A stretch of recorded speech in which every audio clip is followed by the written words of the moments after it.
Hi, Kathryn. It's great to Hello. meet you. Thank you so much for joining us today. Sure thing. Thanks for having me. Of course, yes, and thanks to the audience for hanging in there through some technical difficulties. But I think we can go ahead and kick off. So my name is Kerry Mullen. I'm a senior account manager at Vested, and for those of you who don't know, Vested is a integrated communications firm, and we specialize in financial services. I am coming from you live from the headquarters in New York City. We also have offices in London and Toronto, and we have about 100 employees across the globe. And today we're sitting down with Kathryn Petralia, who is the co-founder and president of Kabbage, a fintech company that gives loans to small businesses. Kathryn has spent the past 20 years building and leading companies focused on credit, payments, technology, and e-commerce. In November 2017, Forbes awarded her the distinction as being one of the most 100 powerful women in the world. So welcome, Kathryn, and thank you for spending your time with us today. I'm so excited to hear more about your story, your career, and hear your advice for how to make bold career moves.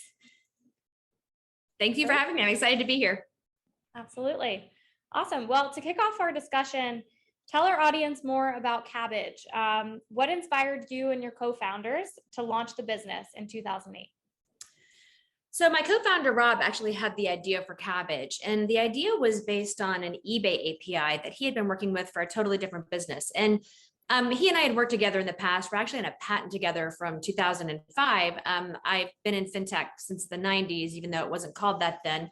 When he had this idea, he called me because he knew I had some expertise in the area. And he thought, could you use this API that eBay launched to make a lending decision about an eBay business? And at the time, an eBay business was really not even considered a business, certainly not by a financial institution, but we thought it was, and we thought it was an interesting way to use technology to do something different. People always presumed that we were like running a bakery and couldn't get a loan. And so that's how we started Cabbage, but it really had nothing to do with that. It was born out of this technology, which what's interesting about that is if we had started Cabbage 5 years earlier, we wouldn't have existed, because it was the proliferation of APIs and connected data that really enabled our business to grow.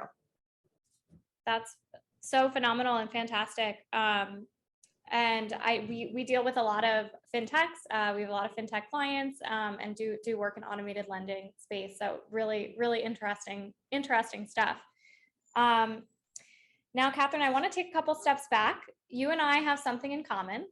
We both majored in English in college and then found our ways into various verticals of financial services and fintech, which I know some say is a non-traditional and even surprising path. So I'm curious to learn your story. What attracted you to financial services from your start as an English major? Well, it's funny. My nephew had to do this project for school. They live in New Jersey, and one of the questions he asked me was, "What did I want to be when I grew up, when I was a kid?" And I said, I had no idea. It didn't even occur to me that I needed to try to be something. I just figured it would all work out, and that's kind of how I have managed my career, for better or worse. But I was studying literature in graduate school, planning to become an English professor for lack of any other better options, because I thought it might be the only thing I'd be qualified to do. And a family friend had invested in a data compression company, kind of like Pied Piper, if you watch Silicon Valley. Although many, many years before, this is in 1994. And it was my first exposure to using the internet to solve a problem. The problem this company wanted to solve was being able to download software. So this is before you could do that.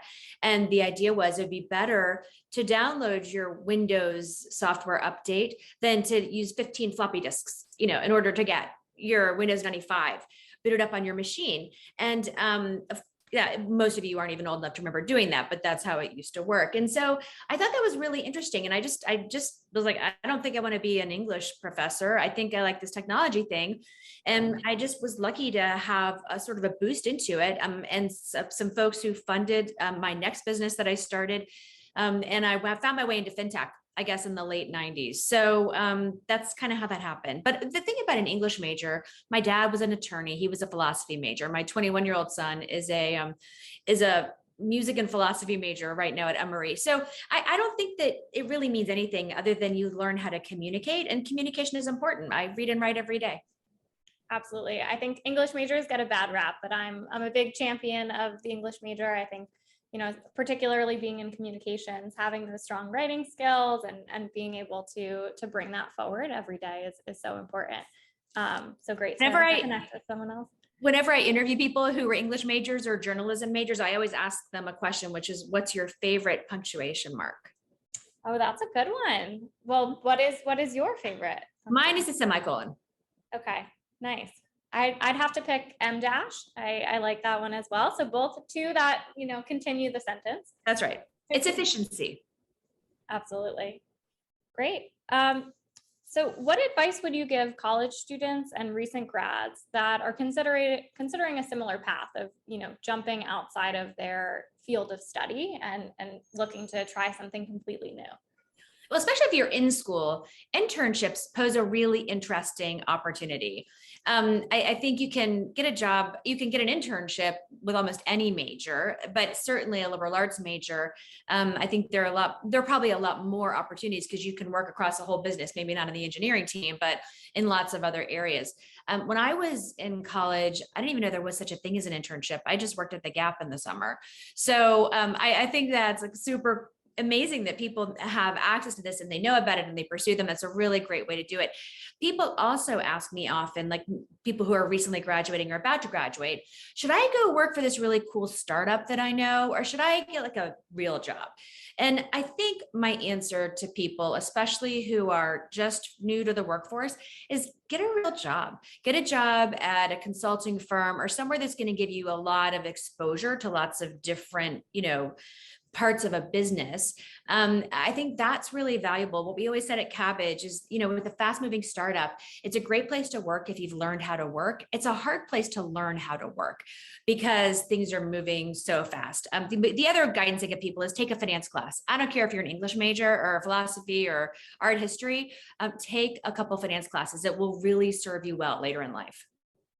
Yeah, absolutely. I know I took a memorable math class in college that was all about balancing checkbooks, like filing for a mortgage. And I think it's something that those practical life skills really, really carry over today. And then of course, in your position as well of running a business.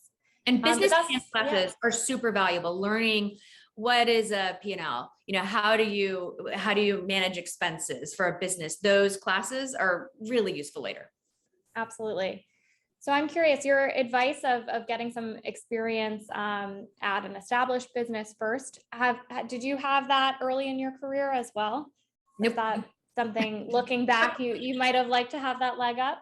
I don't know. I think everybody's path is different. I give that guidance based on my experience, but I know tons of people who started businesses right out of college and they've done really well. Some people have dropped out of school. We have a number of people at our company who, never finished college, never started college because the career path they chose didn't require it. So I think it really is different for everybody. I don't know that I definitely wouldn't have charted a different path. I'm fine with the path. Awesome. Yes. You've definitely built a phenomenal career. Great. Well, so our topic today is making bold career moves. And you're such a great example of someone who's been absolutely fearless in their career. So tell us about a time or a few times that you've taken a risk in your career and how it's paid off. Well, Kabbage is my 7th startup. So there's a pretty solid argument that everything I've ever done has been a risk. I did, after our older son was born, we shut down a startup that I'd been working on. It was in 2000 and we kind of hit the .com wall and didn't know what to do next.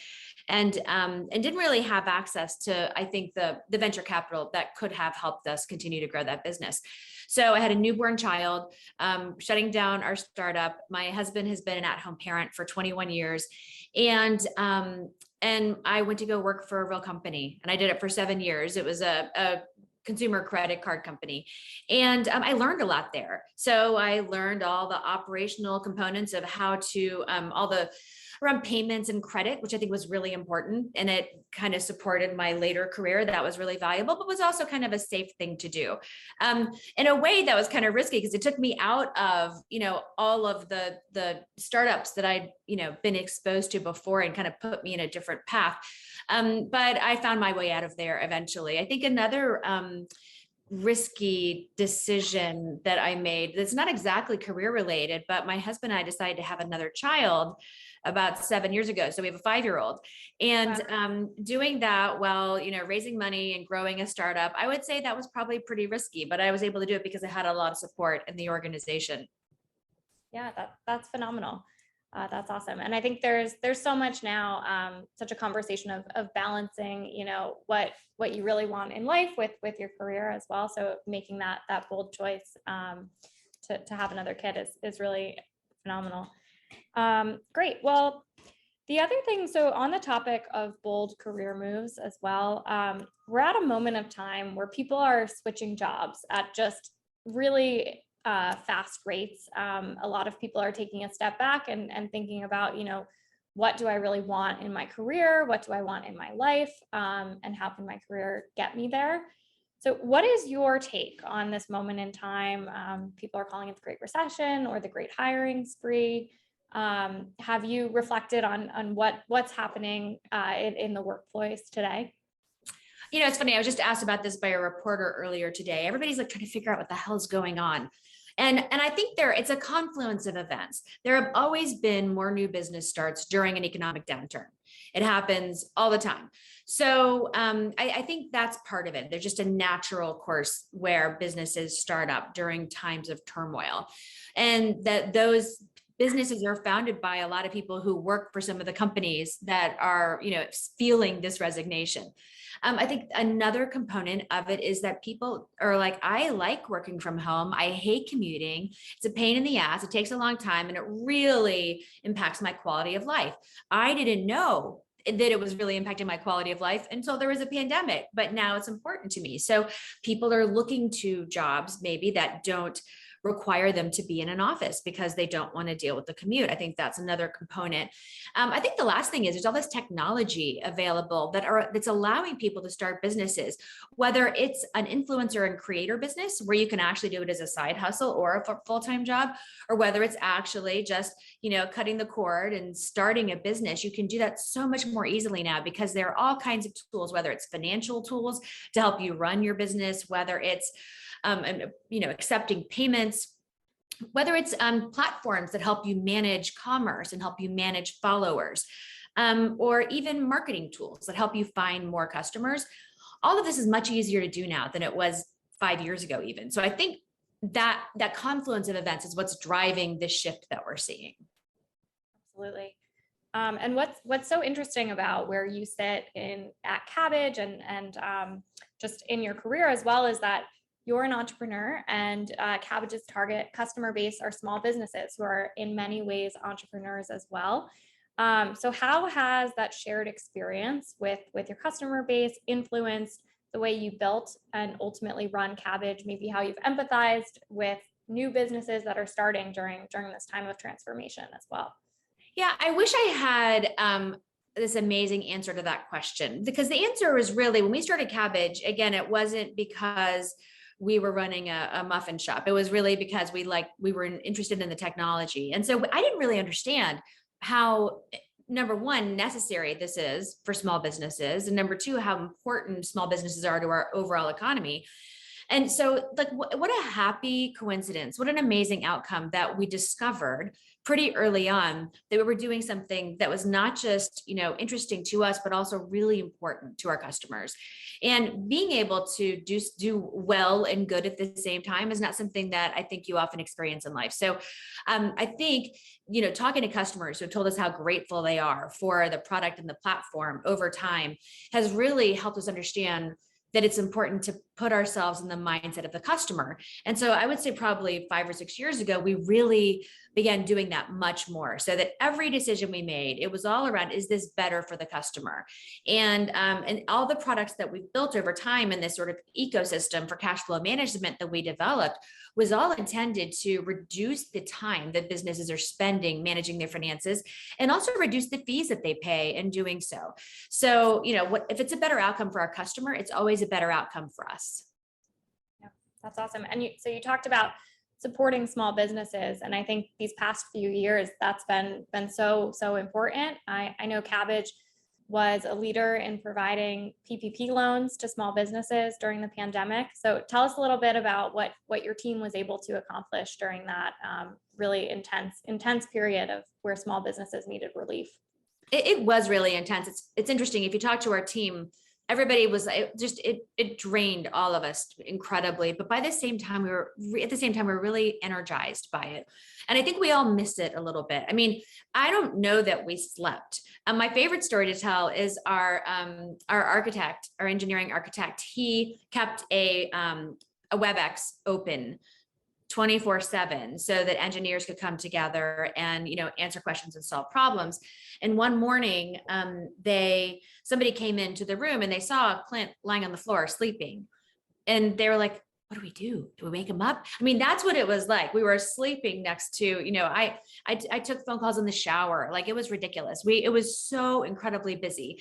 So I don't know how to give people a sense of like the intensity of that moment, but I'm so proud of what the team did. We wound up building a PPP machine in just a matter of a couple of weeks, including building our own OCR that could suck in a bunch of tax data from documents the customers provided. And these are documents and data we'd never worked with before. So, I mean, the feats were incredible. And we wound up being the second largest PPP lender in the country, behind Bank of America and ahead of Chase. And to put it in perspective, we had one employee for every 870 or something that Chase had.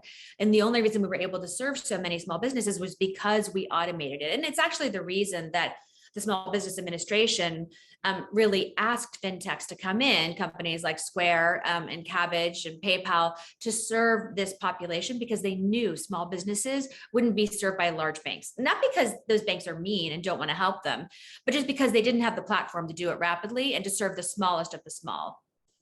Yeah, that is such a testament to the power of automated lending and really the promise of that technology. I'd love to hear as well. So as a leader, how did you approach that real crisis moment? And how did you motivate the teams when they see, leaders sleeping on the floor, really spending all-nighters? What was your approach to rallying the team during that time?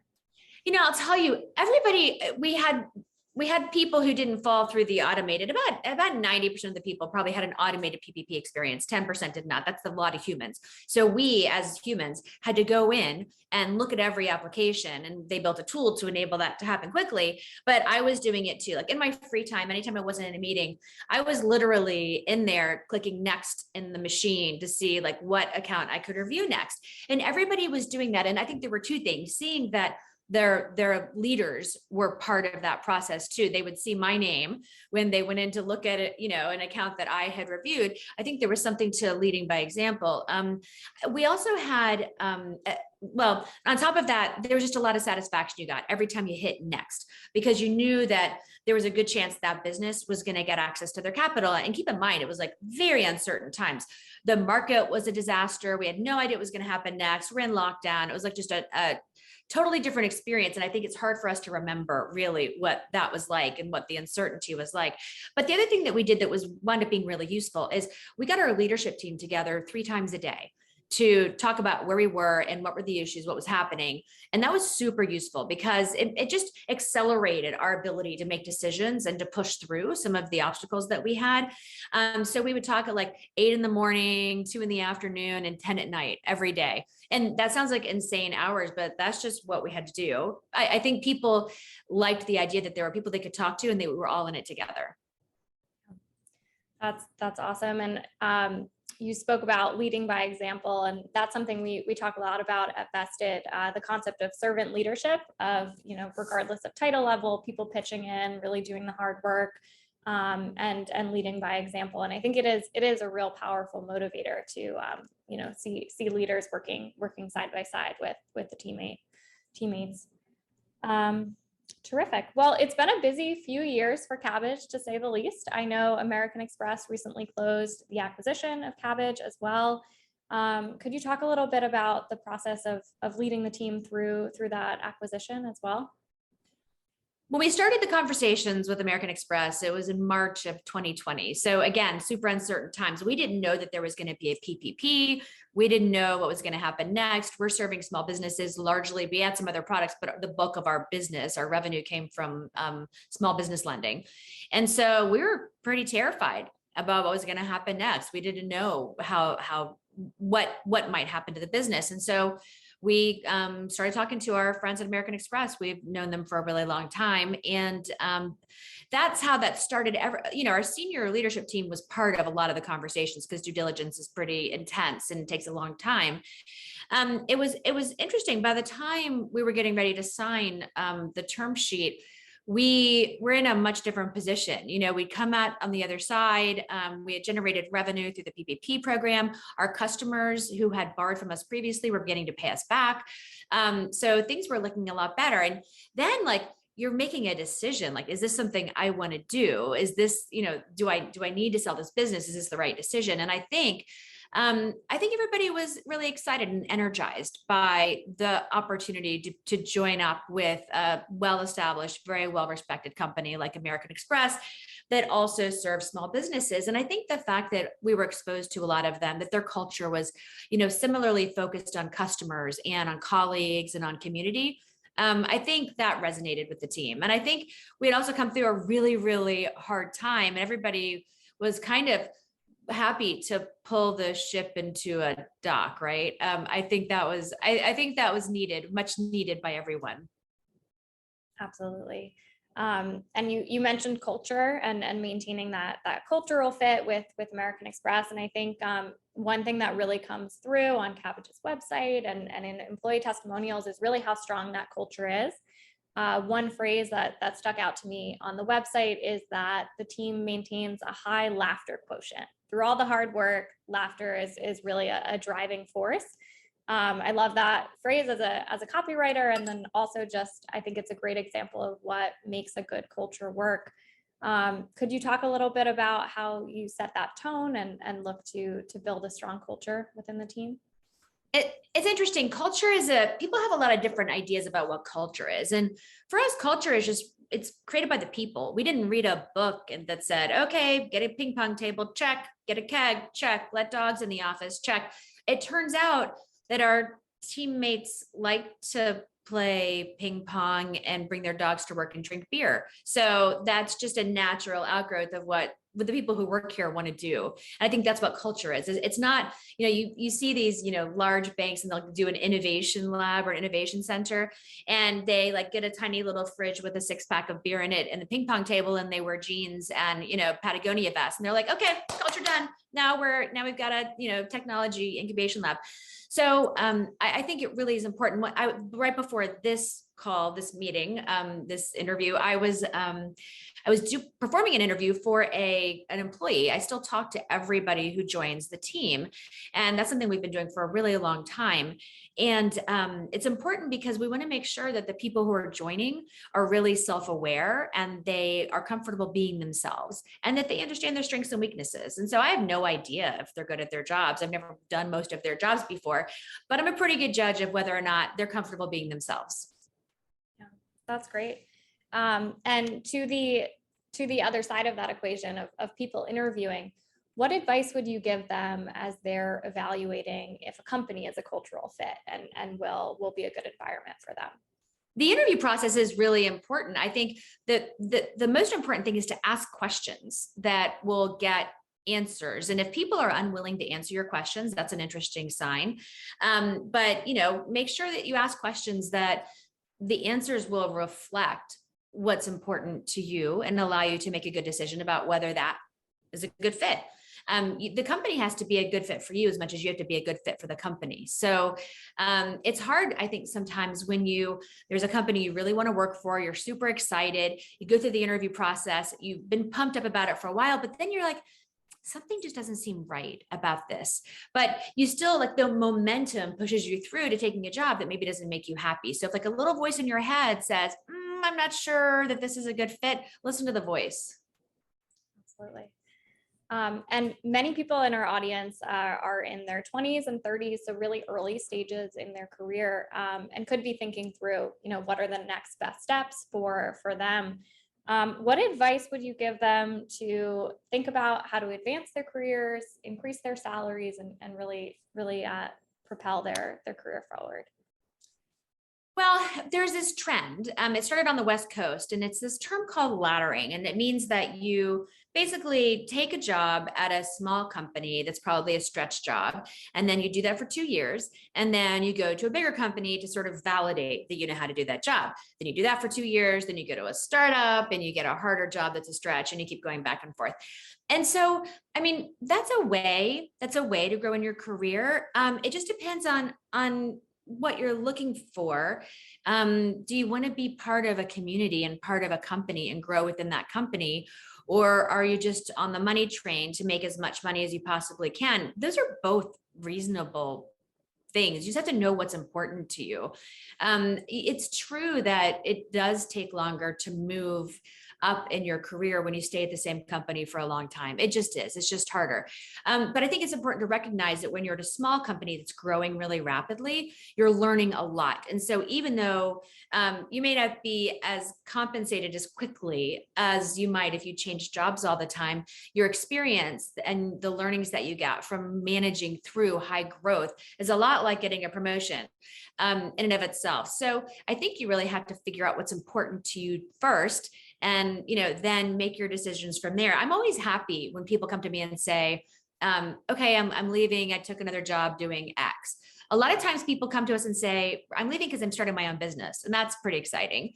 And some of them say, I'm leaving because I got this way better job and I'm going to go do that over there. And I'm excited for them too. I'm sad for us, but mostly I'm excited for them.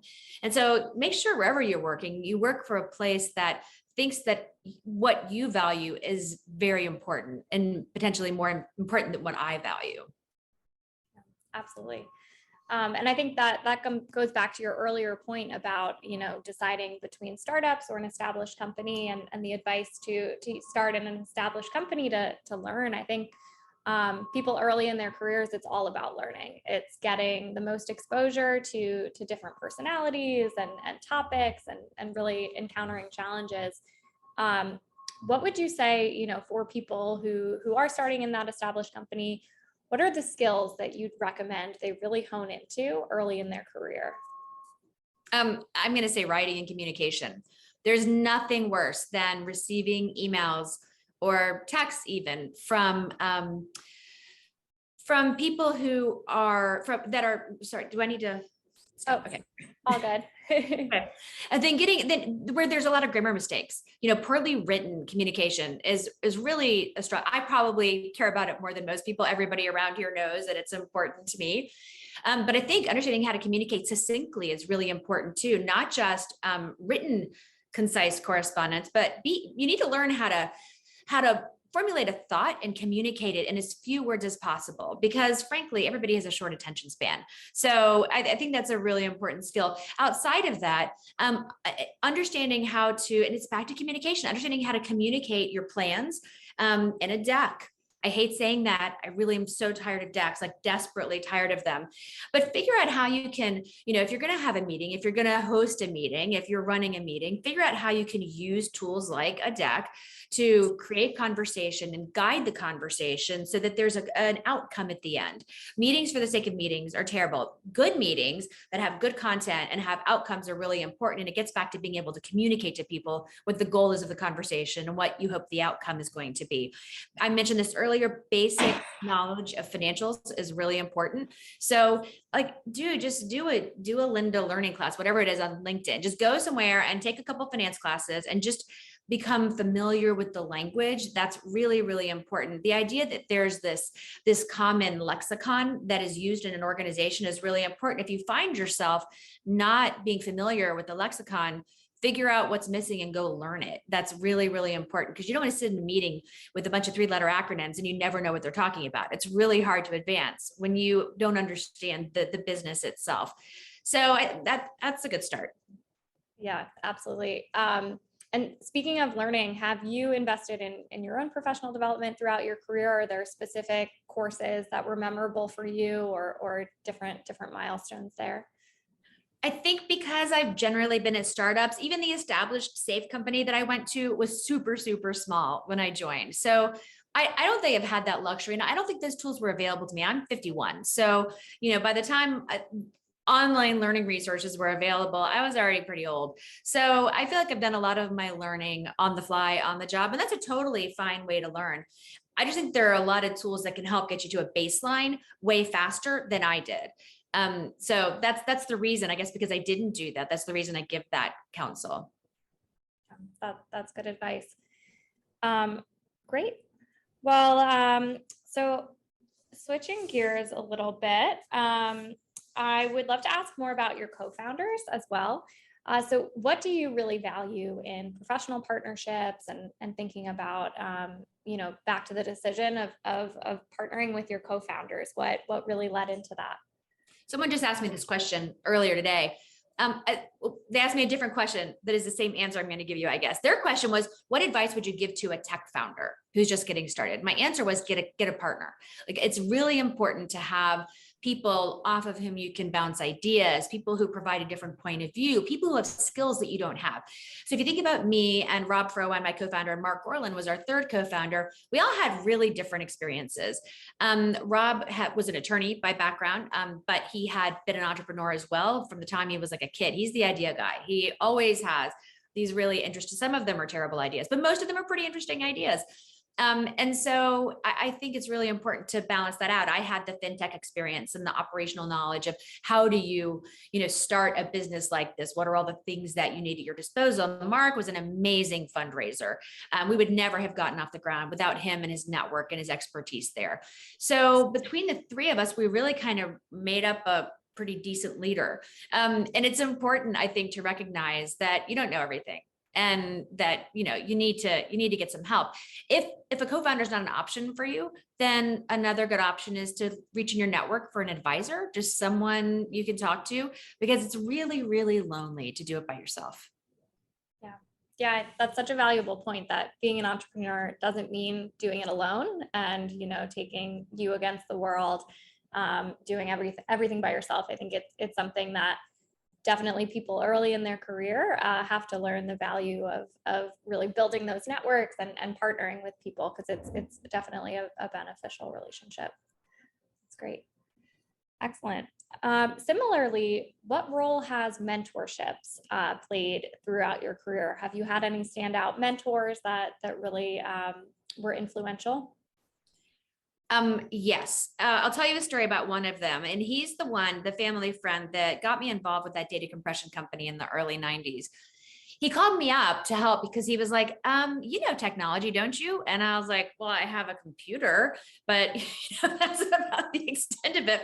But the reason I was comfortable with technology was because my parents got me a computer in 1979 when I was 9 years old. And I think I was always just comfortable around it, and, using technology to solve basic problems. It's just I talk about it as like my technology dark ages. When I went to college, I brought a typewriter with me because, personal computers with printers were really expensive at the time. And I had a typewriter, so I brought it with me.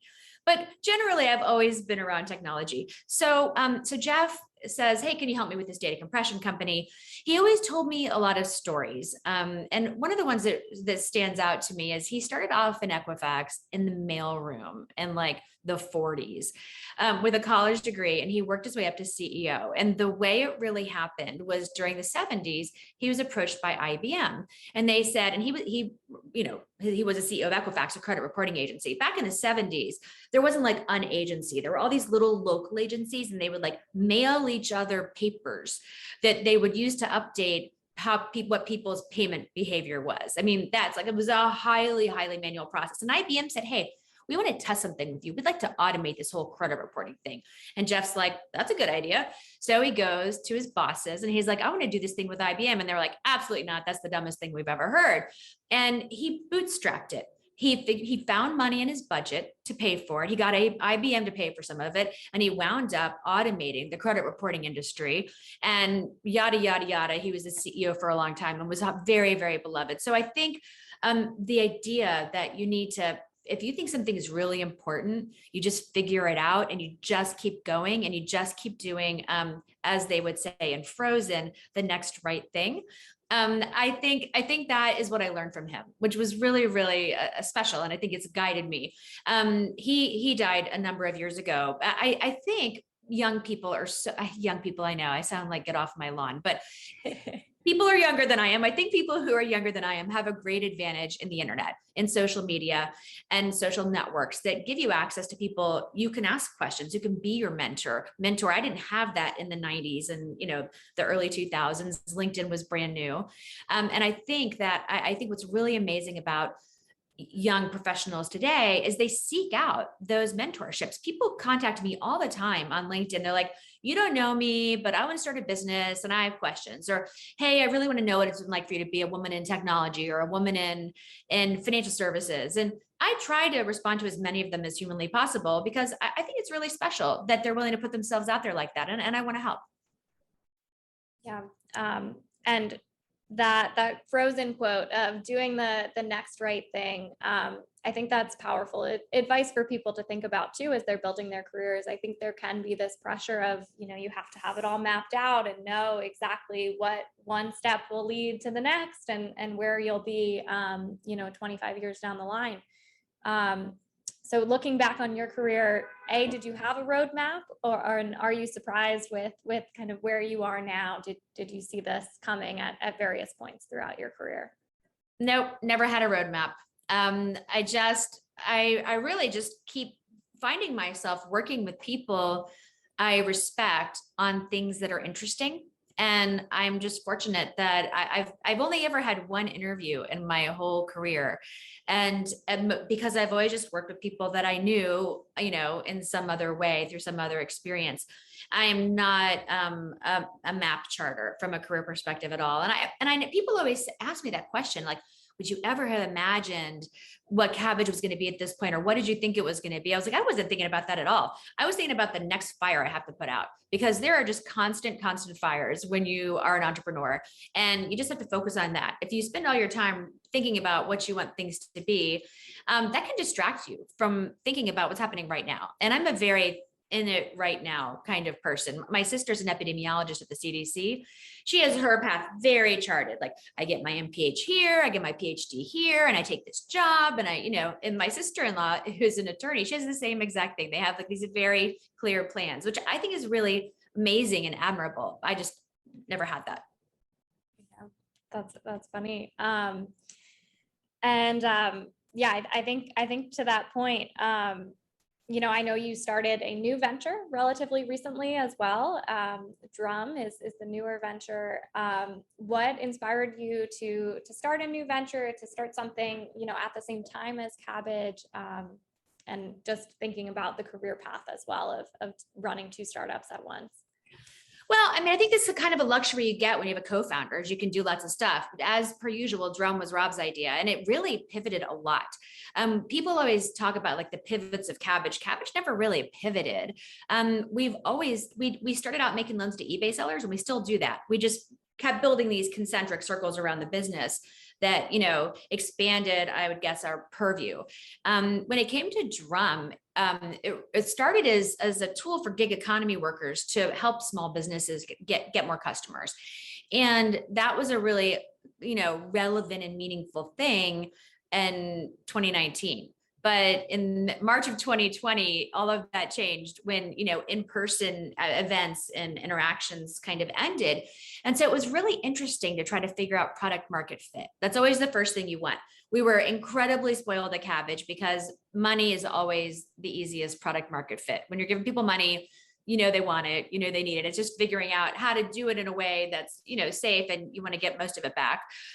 So I think that was really different. We've really been fortunate at Drum to find ourselves in this position where now we're serving the influencer and creator space. Just happens to have been at the right place at the right time when that's something that's really needed by these influencers and creators who are influencers or creators who are really businesses themselves. They're not viewed as a business by a big bank, but they're generating revenue like any other business. And it just reminds me so much of Kabbage, and reminds me of the need to continue to serve small businesses, whatever they may look like. 15 years ago, no one thought an eBay business was a business. And today people don't think an influencer is a business, but they are. So, you can run two businesses when you have support, and we're lucky that we have each other. And it's interesting. The small businesses and influencers do run across both businesses as well. So I'm interested as well. So Kabbage is all about automated lending. Your mentor was notable for automating credit reporting. So definitely automation is something that's run through your career as well. So my question for you is, what's next? What technology are you looking at that you think will disrupt the financial services space? The Great Resignation has, which I know I'm so tired of saying that. It's really like, I just want to, whatever, that thing that we talk about. I'm just going to start maybe initials, TGR. So TGR, what do you think? Let's see if we can make this happen, and then you can have all the credit for it. But I think when I think about what the challenge is, it's really a challenge around compensation. Because how do we compensate people? When do they get the money? What do they value? How do you think about bonuses and long-term incentives? And what are the things that people want? Why not make it easier for people to stay at one job and keep learning rather than having to ladder from one to the next? How can we rethink compensation in a way that makes it more meaningful to the employee and more useful to the employer from a retention perspective? Because losing people is really, really expensive. So I think that's the next opportunity. Yeah, no, I completely agree, because I think it's disruptive for both sides for this trend to continue of really the job hopping. So I think that's something so many employers are really grappling with right now, is how do we retain the good people. Excellent. Well, I know we have about 15 minutes left. It looks like I do see one question in the chat. So I do want to open it up to the audience as well to ask their questions and really see what they'd like to share as well. Right. Okay, coming from Brandon, you mentioned that you love working from home and hate being in the office. Goldman Sachs CEO David Solomon has begun to ask his employees to be in the office 5 days a week, something only 3% of white-collar workers said they want to do in a recent survey. In contrast, some big tech companies have allowed full-time remote work. Do you think there is a certain magic that is only achievable by having people in the same physical space? Related, are full-time remote employees missing out on that magic, or is it more dependent on the structure and nature of an organization as to whether or not that policy works? Well, so I just want to clarify, I was answering a question about what may be causing a lot of the migration of talent right now. And my answer was not for myself. I actually love being in the office. I've come into the office every single day of the whole pandemic. I walked here for the first 3 months when everybody was on lockdown because I live pretty close. But I do think what people have realized is that commuting for a lot of people in Atlanta and the Bay Area and DC and New York, like all of these congested places, it really does impact quality of life. And I always thought it was important for people to be in the office, and we didn't have a work from home policy. We didn't have fully virtual people, even though we're a tech company. And people kept asking us for one. They're like, oh, please, just 1 day a week. So finally we relented and we did 1 day a week. This is a couple of years before the pandemic. And then when everything shut down and our team did all this amazing work, I was like, well, we were wrong about that. Obviously, people can work from home just fine. So you can do whatever you want to. So I understand that some folks want people to come back in. Let's think about Goldman for a minute. There might be a lot of energy that happens for some of the jobs that people have at Goldman from being around each other. You figure a bunch of like type A personalities who are highly competitive, having those people around each other probably is useful in that environment. But an engineer who spends most of their day head down writing code, maybe not as important. Or maybe somebody who's customer facing and spends most of their day on the phone or via chat with people, they also may not need to commute.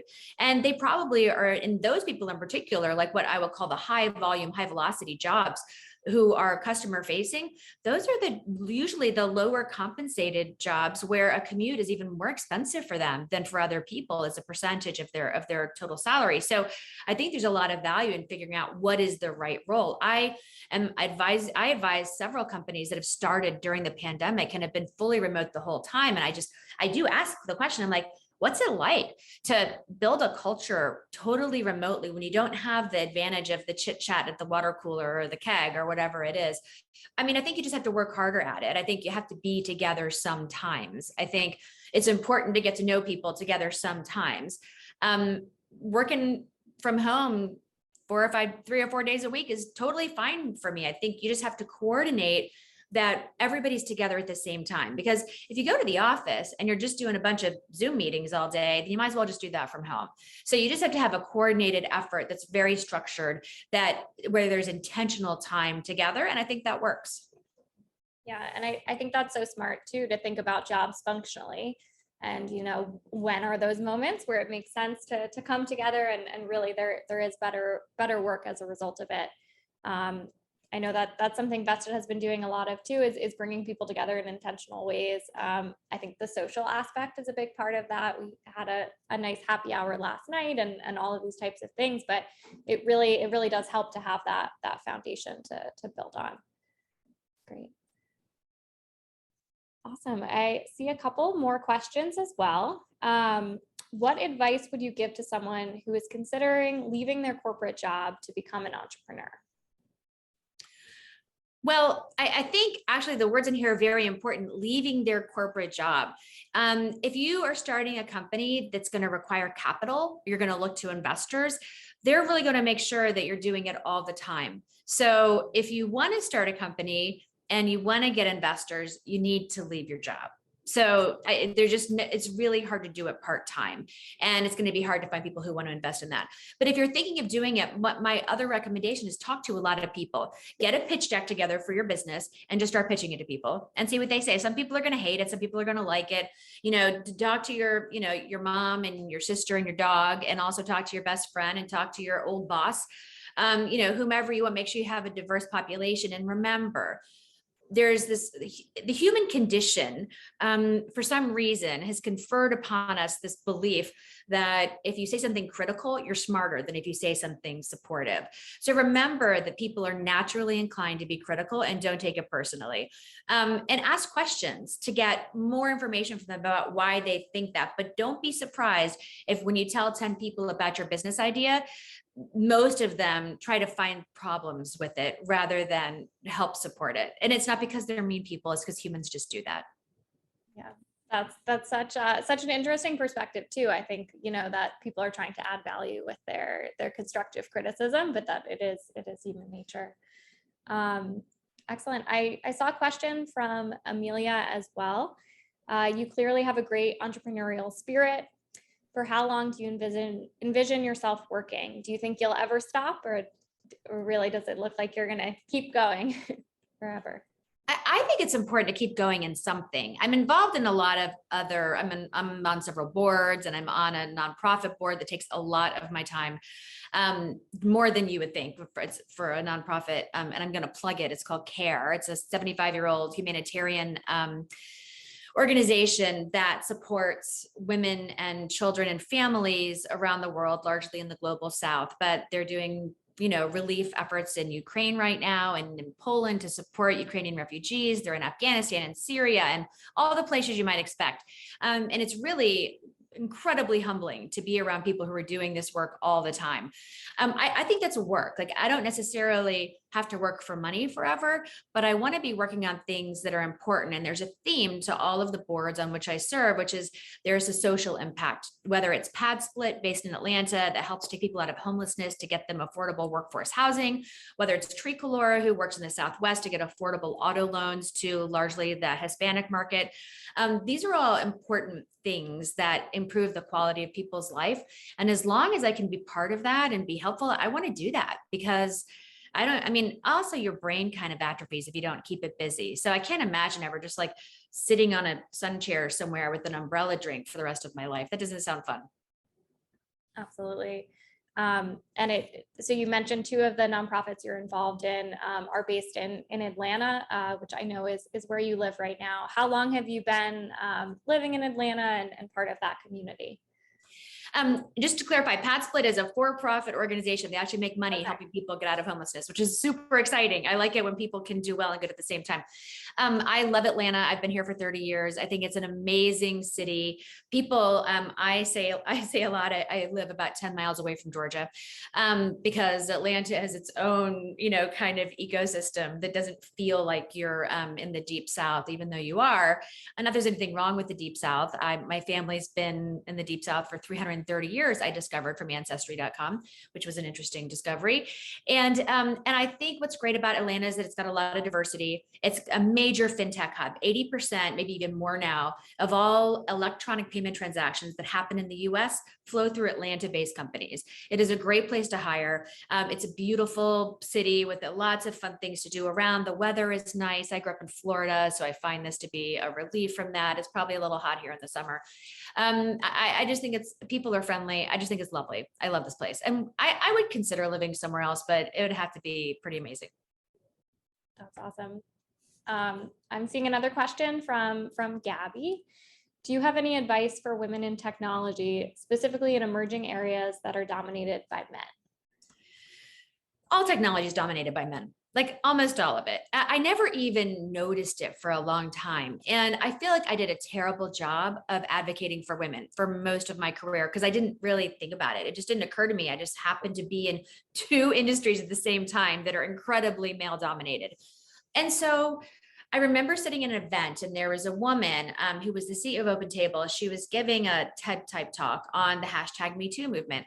And I kind of sunk down in my chair. I was like, oh man, here we go again with hashtag Me Too. And I'm going to say something that's probably super controversial. But let me finish the whole thing before you judge that it's controversial. So I sat there and I was like, I think I'm like a Mexican person, a Mexican American who voted for Trump. I never understood why they would do that. And then I kind of realized what was going on with me.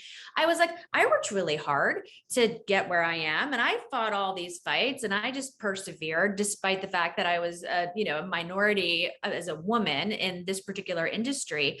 Why can't they do it too? And then I realized that I was super wrong. I needed to totally change my approach and my thought about it. And I have, I feel really guilty for not being more supportive, but I have sort of redoubled my efforts in that area. And I'm incredibly outspoken and supportive of, helping other women. And I mean, my advice is to look to your network, to find other women that you can talk to and to talk about it, not all the time, but talk about it sometimes, call it out when it's important. And if you find yourself in an environment where there aren't a lot of women, then bring more women in. I think it's really the burden is on us. I will say at Cabbage, our leadership team was about 50-50, which is pretty unusual in the space. And I'm sure a lot of it was not because of me, but because women saw people who looked like them. We presume that we can invite a woman into a male dominated business and they'll just want to come. But women don't want to go to a place where they don't feel welcome and accepted and they don't see people who look like them. The same goes for any other minority. So I think it's really important to remember that you have to be part of that, making that diversity happen. Absolutely. I think we have time for one more question. I just saw one final one in the chat from Sarah. During this tight labor market, do you have advice for how workers can reiterate their value, but also not get burnt out as workloads may increase? while companies are trying to bring in new talent. So I think that's an important piece too, as companies look to recruit, you know, how can the current workers balance proving themselves, but not getting burnt out? That's a really hard question, because no, you don't want to be burnt out. I think you have to do it in spurts. I think it's important to work with your manager and say, listen, this is going to be an aggressive thing, and this is the work that I'm going to have to do. And you have to quantify what the work is, because if I think about people who work for me, I think I said this earlier, I've never done most of their jobs. So I think it's important to make sure your manager knows what that job involves and say, listen, I'm going to work my face off for the next 3 weeks. And this is going to be the outcome, but I need a break after that. And, you know, I know that we're shorthanded, but let's figure out how we prioritize the work that's important, and let's negotiate how we get that done in a way that makes sense for both of us, and just be upfront about it. Not like, oh, I just want to spend half of my day, you know, going to yoga and taking a nap and reading a book. I mean, but you have to be reasonable, obviously. Yeah, I think that's so important though. It's a dialogue, and it's acknowledging the workload as well. Great. Well, it was lovely talking to you. Thank you so much for your time today. I think I could ask you questions for another hour. I got so much out of this, and really, really enjoyed getting to know you. So I would say, I know that we are out of time. Just in closing, thank you as well to the audience for joining and tuning in. If you'd like to learn more about Kabbage or about Vested, definitely encourage you to visit both websites, and Drum as well to check out Kathryn's new venture. So, excellent. Thank you so much for having me. You can find me on LinkedIn. Thank you so much, Kathryn. Really Thanks. Take care. the time. Sure thing. Bye-bye.